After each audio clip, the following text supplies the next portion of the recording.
Mapagpalang araw po sa ating lahat. Ang aking pong bahagi ngayon ay mula sa aklat ng Levitico, Kabanata 2, talata 1 hanggang 3. Handog na pagkaing butil.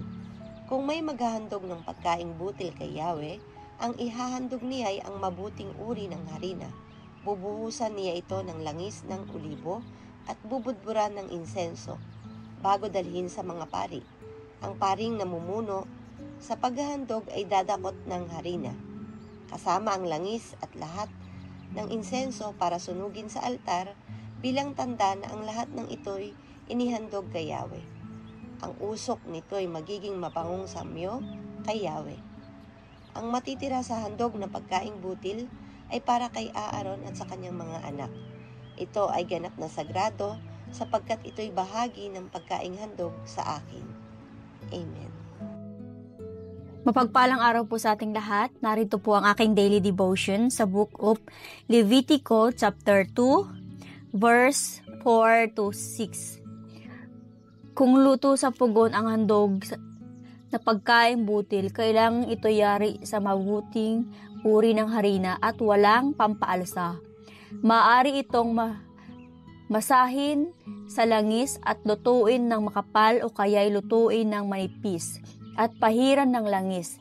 Kung luto naman sa palapad na kawali ang handog na pagkaing butil, kailangang mabuti ring uri ng harina ang gamitin, walang pampaalsa at minamasa rin sa langis.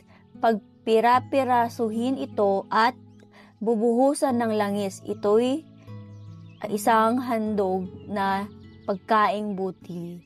Amen po. Isang mapagpalang araw pong muli sa ating lahat. Muli niyo po akong samahan sa pagbabahagi ko ng salita ng Diyos.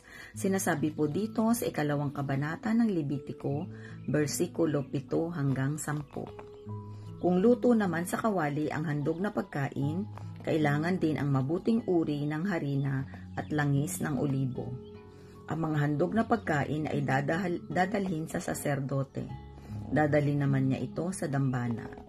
Kukunin ng saserdote ang bahaging pang-alaala at susunugin sa dambana bilang mabangong handog sa akin.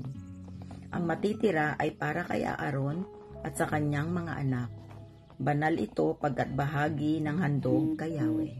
Ito po ang mga salita ng Diyos. Papuri po sa Diyos. Amen. Ang aklat ng Levitico, Kabanata 2, versikulo 11 hanggang 13.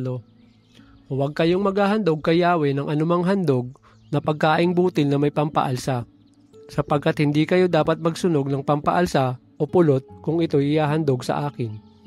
Kung unang bunga naman ng halaman ang inyong ihahandog, huwag ninyo itong susunugin sa altar.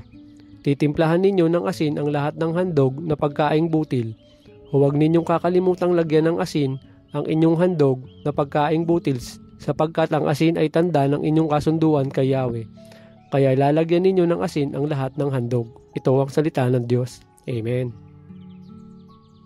Our devotion for today is from the book of Leviticus chapter 2, verse 14 to 16. At kung maghahandog ka sa Panginoon ng handog na harina na pangunang bunga, ay ihandog mo ang pinakahandog na harina ng iyong pangunang bunga ay sinangag sa apoy, mga murang butil na pinipi.